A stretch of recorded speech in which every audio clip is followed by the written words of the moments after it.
Hey everyone, today's episode of the Guitar Speak podcast is brought to you by the Michael Dolce 2019 Masterclass Tour and the Byron Bay Guitar Festival. Hi guys, Michael Dolce here to announce my Masterclass Tour for 2019. It has already kicked off and I'm looking forward to bringing it to a town near you. This particular time around, I'm dedicating the sessions to an open style topic. So basically, you guys as the players will dictate how the masterclass will run. The classes are open for intermediate to advanced players, and as per usual, I always strive to make the classes non-intimidating. There's a whole heap of jam in. If you'd like some more information on the classes, please visit my website at www.michaeldolcemusic, and I hope to see you guys there. Cheers for now. Byron Bay Guitar Festival's on soon at the Byron Bay Brewery, Saturday 12 and Sunday 13 October. 2 days, 2 stages, masterclasses, markets and 30 performances from the hottest guitar acts, including Hans, Frenzelrom, the Delta Rigs, Nathan Cavalieri, Marshall O'Kell, Mini Marks, The Sidemen and so many more. Saturday and Sunday 12-13 October at the Byron Bay Brewery. Hurry and get your tickets now at byronbayguitarfestival.com. Amplified sponsors of Bay FM.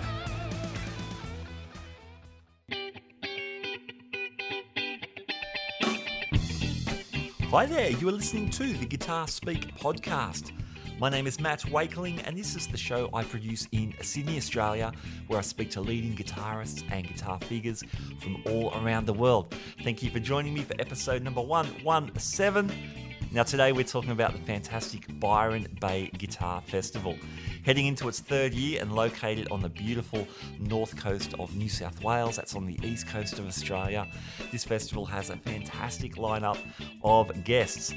Now today we are talking to Nick Sergi, the festival director, the mastermind behind the whole event. We're talking to Murray Cook of the Soulmovers, yes, also Murray of the Wiggles, an ex-Wiggle, the orange Wiggle, no, the red Wiggle, the red Wiggle, but doing some great work with the Soulmovers, some very cool stuff there. And Pete Northcote, one of our great friends of the podcast, is back. He's running one of the master classes up there. So I talked to these 3 guys today. But man, I tell you, the festival lineup looks amazing. October 12 and 13. There'll be links in our show notes to go straight to the site. But let's jump straight in with Nick Sergi, Murray Cook, and Peter Northcote. Nick Sergi, welcome to the Guitar Speak podcast. Oh, thanks for having me. Mate, I'm very excited to talk to you about the Byron Bay Guitar Festival coming up to its third year. Before we get there, if we can just back up a little bit though, your background is you're from Sydney. You got a long history in retail and music down here. What were you up to in Sydney before you made the big move north? Yeah, from there, before Sydney, I sort of came from country Griffith in the middle of New South Wales. Oh, yeah. Sort of did the year 12 and wanted to get out and chase the music dream, ran to Sydney. And I sort of got involved at a shop, retail, Downtown Music on Parramatta Road there. Yeah. It's an institution, that place. Yeah, it was. I guess for quite a few of us out there on the road, a lot of people I speak to have had a bit of a pedigree at some point at one of those shops on Parramatta Road. Yeah, right. And it's cool. I had a really good time, and it really did. It got me interested in the industry, definitely from get-go. The owner, when I was like a kid, I was busking in the main street of Griffith, and he threw me a guitar out of nowhere, and later on I met him, and he said, when you're old enough, come and get a job for me. And I didn't let him down. When I showed up at Sydney, I went and asked for a job, and he sort of, there you go, there's the cloth, go do it.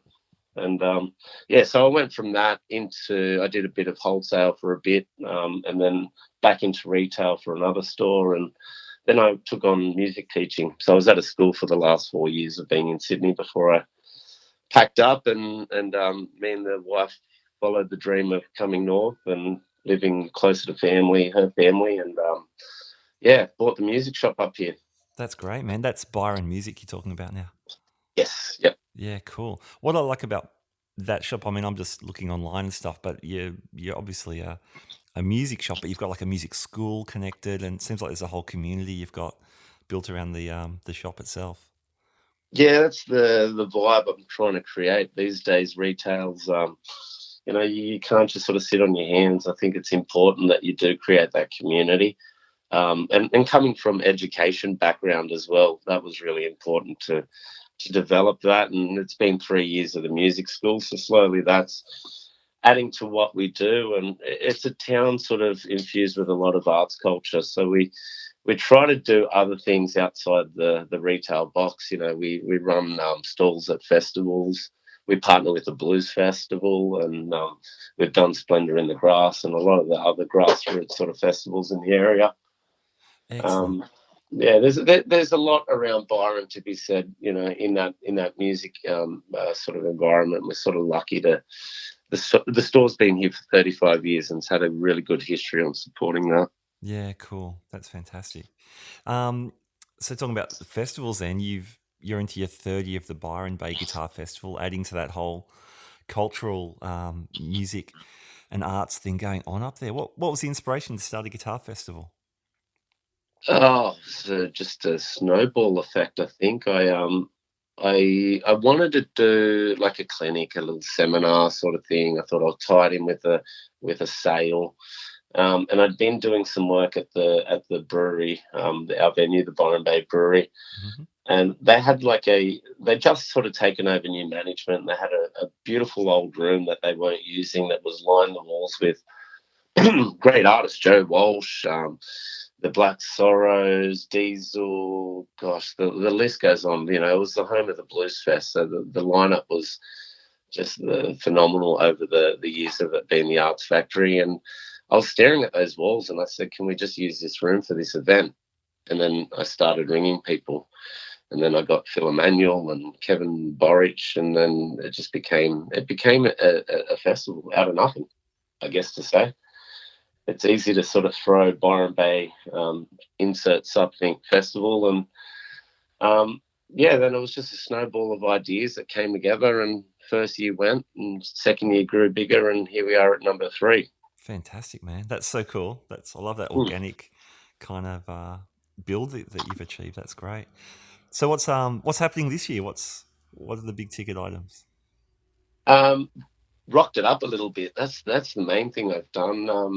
Brought people to the bill that I really felt advocate for the guitar itself. For guitar music, keeping that strong and keeping that alive. But away from just being a performer on stage, I went for the people that are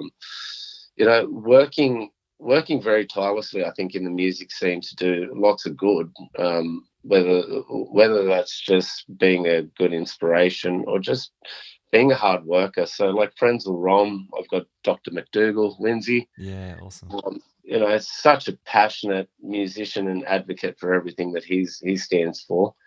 And you'll see him playing covers gigs and doing the Frenzal thing, and he's hosting the ABC radio shows, and he's just an all-round nice guy, I think. And you look at the Delta rigs; they're just extreme producers. They're very well connected, I think, in the music scene, the indie music scene.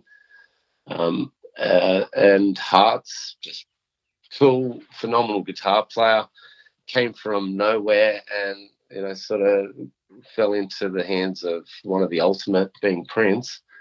And then we've put a lot of emphasis, I think, into the local tapestry this year, getting all the young guitar players and the ones that really work hard on the music scene around the area and within Australia to exemplify the guitar and what our core beliefs are. And that's Nathan Cavalieri, Chris Tamoy, Claude Hay, all these guys and girls. We've got a really strong lineup of female artists too. They hardworking and I think going to impress you one way or another. No one is the same. Yeah, awesome. Yeah, it's such a diverse lineup. I love it. I love it that you could see Frenzal Rom one day and then Nicole Brophy the next. Yeah, that's the fun part about it. We received over 250 applicants this year, and I wasn't sure if I was going to get through them all, but I did, and it was amazing to see the I don't know, the caliber of artists that we have in Australia. It's not an easy decision. It does factor a lot of decisions to put a big lineup together, and I can see how a lot of festivals or just productions come under scrutiny one way or the other. But it's a big task, and it's a fun task. It's very rewarding, I think, once you get it together and put out that first lineup announcement. So there's lots of great performances going on over the 2 days. We should plug the dates, actually, October 12 and 13, which is Saturday and Sunday, which I can't think of a more beautiful time of year to be in Byron Bay, by the way. Yeah, it's a great time. Middle of October, fantastic. So what, apart from the performances, what else can people get to at the festival? Got a truckload of guitars coming in. So our major sponsors, Fender, Yamaha, and their brands will be all on display. Excellent. This year, we've also introduced Australian guitar makers. So we've selected 4, one being Cole Clark, and then Weave Guitars, a local builder. Yeah. Rubens Guitars, Rock Pigs, and Perla Guitars. Just 3, very independent brands that are really trying and I think pushing something different out there as well. Great. As well, we've got our masterclasses, seminars, and we're presenting the Tommy Emmanuel documentary over the weekend as well. Oh, excellent, man. So there's just a bunch of different activities. We've got like a family day on Sunday with local punk band for kids, Bunny Racket, as well as Murray Cook, the ex-Wiggle, and his band, the Soulmovers. So it'll be a good old fun day on Sunday for the family as well. So where do people head for tickets or? You can jump on their website. Yep. Go to www.byronbayguitarfestival.com.au. No, sorry, I've got to backtrack there. No AU on the end. Sorry. Just .com. So head there, or you can search us through OzTix, or go to our Facebook and our Instagram page, because there's plenty of action up there and all the links to get you wherever you got to get your ticks from. Yeah, cool. Excellent. And I want to add, we are trying to be an accessible festival by not outpricing ourselves. Tickets for 2 days is $100 to see over 30 awesome acts. Like, it's pretty phenomenal value in terms of what we're offering. So yeah, definitely. Yeah. Or $60 for 1 day. If you can only get to 1 day, that's amazing. That's right. Yeah. Who can you see for $60 of this caliber these days? You're better off being Byron for 2 days. It's beautiful weather and good beers and burgers at the venue too, just to top it off. You don't have to leave. Perfect. Man, Nick, that sounds awesome. So, well, congratulations on being on the cusp of Festival number 3, and all the best for it. And I'm going to keep chatting to some of the artists who'll be there as well. So, good stuff. Really appreciate you for having us on, and thanks heaps. Murray Cook, welcome to the Guitar Speak podcast. Thanks, Matt. Good to be here. Mate, lovely to have you. We've got you on to talk about the Byron Bay Guitar Festival. The Soulmovers are coming up for their second guitar festival in the last couple of years. Tell me about the vibe. You guys were there last year. Yeah, it's a great festival. It's for guitar lovers, but also for people who just love music. You don't have to be a guitar nut like we are to enjoy it. It's just lots of really great guitar-based bands, and of all different sorts of genres. This year I know they've got Friends or Rom, who are like pretty punk, and they've got us, who are sort of soul-y pop, and kind of everything in between, really. And it's the variety is what I think is really great about it, and it just shows you the versatility of guitar and what people can do with it.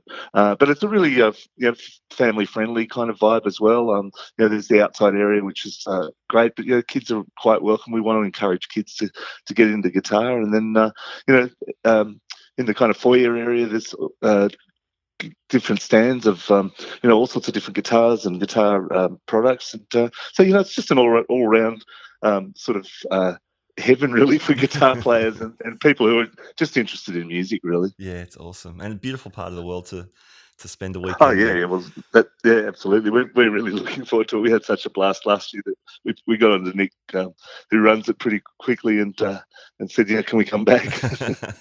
That's excellent. Yeah, Nick is awesome as well. Hey, Yeah, he's so fantastic. where are you guys playing over the weekend? On the weekend, yeah, I think we're playing outside in the garden bar, and we've done a bit of both. Last year we played inside, Yep. but we've done our own shows in the outside sort of beer garden area, and it's just a really great relaxed kind of vibe. We like it out there. I think that's probably more our spot just for now, and people get out there to just sort of relax and dig the vibes, and I think we'll help them do that. Yeah, definitely. Also, I'm also emceeing on the Sunday, I think, so in the main room, just introducing people, and I did a bit of that last year, and that's good fun. Get to meet a lot of people and see a lot of music. Oh, excellent, man. Excellent. It's been a great couple of years for the Soulmovers. Testify came out in 2017, and this year you guys released Bonafide, which was an awesome record. Yeah. Well, look, we were really we've had just such a great run in the last couple of years. Last year we went to America to record this album Bonafide, and we got to play in Muscle Shoals Sound Studios and Fame Studios in Muscle Shoals, and also Royal in Memphis, which is where Al Green recorded all his great 70s album, and also Sun Studios, which is kind of the most legendary of all, I guess. Yeah, the Elvis studio. Yeah, so that's where Elvis was discovered, and Johnny Cash and Jerry Lee Lewis and all those amazing people, Carl Perkins. So yeah, that was a thrill. We did a rockabilly song there called Elvis Made Me Glad I'm a Girl. Obviously not written from my perspective. Gotcha. But yeah, and we've just been touring around and playing the album. And, people are really digging it, and the shows have been going really well. We have a fairly interactive kind of show. We get people involved, and we have a gospel song where we get them to sing along, and there's sort of interactive dancing. So some of my experience from my previous group comes into play there. Excellent. Good to see you're drawing on this. Yeah, you got to use what you got. You got to, and you definitely are, man. That the guitar tones on the last record are fantastic, and I guess my question is for Byron. So because you guys travel a lot, of course, to play shows. Yeah, so when you're not in Sydney, not in your hometown, what's your travelling rig like? So what will you take up to Byron? Well, they'll provide backlines. Yep. So I've got. I'll probably bring a couple of guitars. I usually travel with my my trusty 1964 Stratocaster, which is kind of my main guitar, Nice. and then I've got a '67 Gretsch Country Gentleman that I take out as well. And then I'll probably take my smaller pedal board. I've just have my go-to pedals. Bit of reverb and but yeah, my distortions I kind of use I've got a double hot cake. Okay. I use that for most of the solos, and a King of Tone, an Analog Man King of Tone. Nice. So that's kind of for boost and a little bit of sort of softer distortion. And then the last few years I've sort of dusted off the Klon Centaur. Oh yeah. Which is kind of a pretty legendary pedal, and it's great. I just use it for kind of just an in between sort of just distorted tone, more for rhythm playing if I just want a bit of grit, and it's got a really nice tone. So yeah, they're my kind of go-to. In Sydney, or when I'm just travelling by road, I've got a big sort of stupid pedal board that has everything I might possibly need on it. Excellent. Man, I've noticed you playing that Strat for years and years. Yeah. So you obviously don't have qualms on taking it out on the road and playing. Look, I think they're tools. Yeah, look, I know vintage guitars are, obviously worth a lot of money, but I find Fender's pretty tough anyway. But I mean, obviously, there's always the danger of someone nicking it. But I think they're tools and they need to be played. And I just love that guitar. I know it so well, and I know its tones, and I know the neck, and so it's kind of an extension of me almost, Sure, I guess. yeah. So yeah, I love taking it out. Yeah, I don't have any huge issues. You got to play them. Yeah. Awesome. Well, mate, thanks so much for the quick chat. I'm stoked you're Thanks, doing Matt. Yeah. the festival again, and Yeah. and all the best with it. Cheers. Thanks.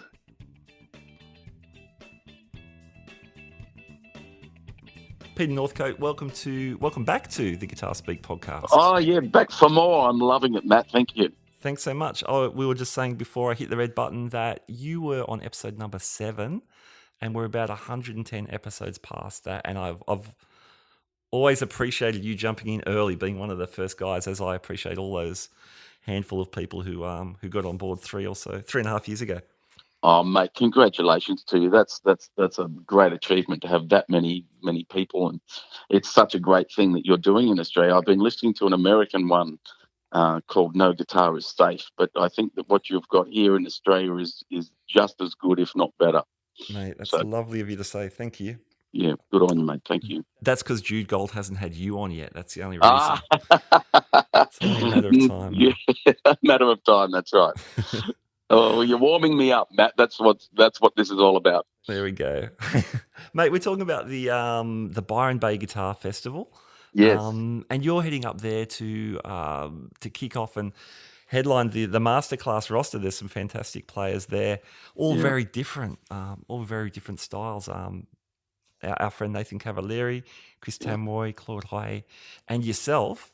Yes. What happens at a Pete Northcote Masterclass? Well, I give away all my guitars and all my talent, which isn't much, but they get it all for free. No, look, I talk about how to make a better than good living as a musician. Mm-hmm. And so it's not all about guitar. It is about how to survive in the industry. Mm-hmm. You know, here I am at 59 years old in a couple of weeks and still making a living doing what I love to do. And it's basically about, you know, how to survive in the industry. Also, you know, I break it up into two sections. I talk about attitude, and I talk about practical, some of the practical things that you can do being a musician. And what got me to where I am is it's important information, I guess. We all need to know what to do. And a lot of people don't know. A lot of people can play guitar really well, Mm-hmm. but yes, but they get stuck on the things to do. yeah, sure. That's one thing I've always loved about your outlook, and obviously it's spelt out by the longevity of your career that you understand. Yeah, it's not just the technical making the guitar work. It's how do you run a business, and how do you negotiate this unusual industry that you work in. That's right, and it's the stuff that we're not really taught in school. I mean, we're taught to get a job. You know, we go to university and learn stuff, but then you get a job and somebody else takes over all the business side of things, and you do your job. So you have to learn to navigate your way through your own business. And as I say, some of the practical things are really simple, like being on time or practice, or dressing appropriately for the gig. Mm-hmm. And what sort of things, how do you get to gigs, how do you get any gig, like what practical things, like do you do auditions, or how do you format an email, all those things. I think that it's really interesting, and it changes as the years go by as well, because nowadays I get it's really interesting, because I'm pretty stuck on email as a form of professional communication. Yes, yeah. I don't think that Gadinsky books, say, Rihanna for a tour via a text message or an Instagram message. So I talk about practical in many, many ways, and I talk about the attitude of side of things, like, how do you gain confidence, and how do you prioritize what your business is. Do I take every gig? Do I charge a certain fee for everything that I do? I mean, some people, I say to people, what's your objective here?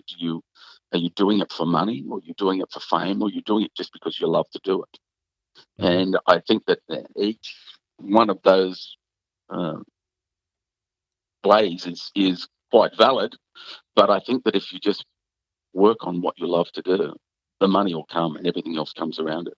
Yeah, right. You got how versatile do you need to be a musician in this industry? Do you just want to focus on one style and that's your thing, or do you want to have constant work? And how versatile, which means how do you become versatile? What sort of things do you do to become a versatile guitar player? What's your purpose of of what you do. Like, some people have purpose, some people have goals. They set goals and they reach them, and then they set another goal. And whereas myself, I've basically been more of the sort of person to have a purpose, and I follow that purpose with everything I do, and allows me to smell the roses as I go. Yeah, right. So I talk about all these practical and attitudinal things, and it gives the person in the clinic an idea of how to survive in the industry and make a good living. And it's really interesting because I've done these clinics so many times now, and I've had girlfriends of musicians come up to me and say, I'm in the fashion industry, and everything that you said was absolutely brilliant. And I can use all of what you said. I thought I'd be bored coming along to a guitar player's clinic. So it's applicable across the board, really. Exactly, yeah. I mean, what it's like extending gratitude. So again, cover bands, how to play in cover bands. It's most of my best work has been in cover bands, and it still is. Yep. You learn so many different styles just playing in cover bands, and that's what got me into session work. Yeah, excellent, man. Yeah. Talk about having a good ear and a good memory. Songwriting, I talk about opera. I talk about recording, and it's all those things mixed in with you're being an individual, and the versatility that you have as a musician. So yeah, it gets into it. I get into it. I get into it a lot, actually, and I'm also going to be demoing my Axe 3. So cool, I'm actually driving up there. I was going to fly up there, but I've got somebody that's going to help me drive up there, so I can take my rig, and I'll be talking about the Axe 3 as well, and how I utilize it live. Excellent. Yeah.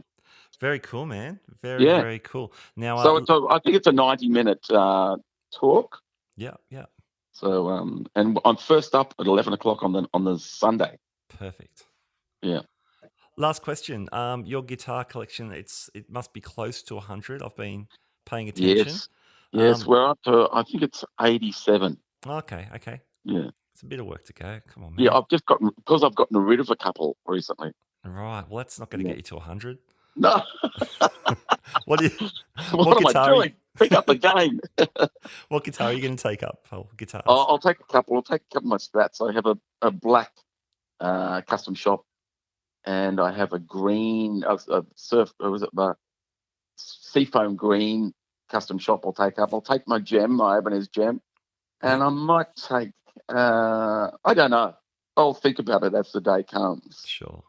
But the black one and the surf green is they're my main guitars at the moment. I rarely use the gem unless I'm playing some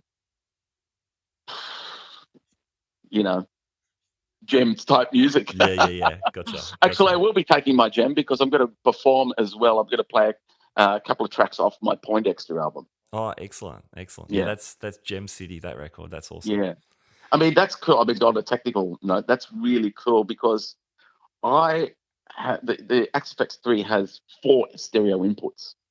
And so what I do is I put, I used to have a backing track that I'd give to the front of house, or I'd play it on the computer and try and balance it up. Yeah.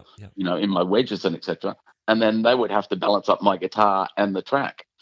Now what I do is I plug my phone into the second input of the Axe effects. Okay, awesome. And then I have my balance out of my monitors. Yeah. And all they need is a stereo output of the back of the Axe effects. Yeah, awesome. And your monitors are full range, so the backing tracks are going to sound great. Excellent. Wow. There you go. That is very cool. Perfect. Well, thanks, Pete. Thanks for giving us the rundown. And my pleasure, Matt. Have a great time up there. Thank you, mate. All right, there you go. The Byron Bay Guitar Festival, just a very quick talk to some of the key players there. My great thanks to Nick and Murray and Pete for joining me today. And there are so many great acts going on. Claude Hoy is unbelievable. Sarah Copen, I've been checking out her stuff. She is fantastic. Our friend Nathan Cavalier, he was on the podcast not too long ago. He's taking his show up there as well, and also doing a masterclass. So heaps of good stuff. So October 12 and 13, links are in our show notes. Check it out. While you're there, why not pop over to guitarspeakpodcast.com, all the links to our social media and to our past episodes, subscribing through Apple or Spotify or wherever you get podcasts, how to buy a t-shirt, all that stuff is on our website as well. We love to hear from you. Email links are there. Groovy. All right, I'm out of here. Thank you for joining me. My name's Matt Wakeling. You've been listening to the Guitar Speak podcast, and I'll catch you next time. Bye now.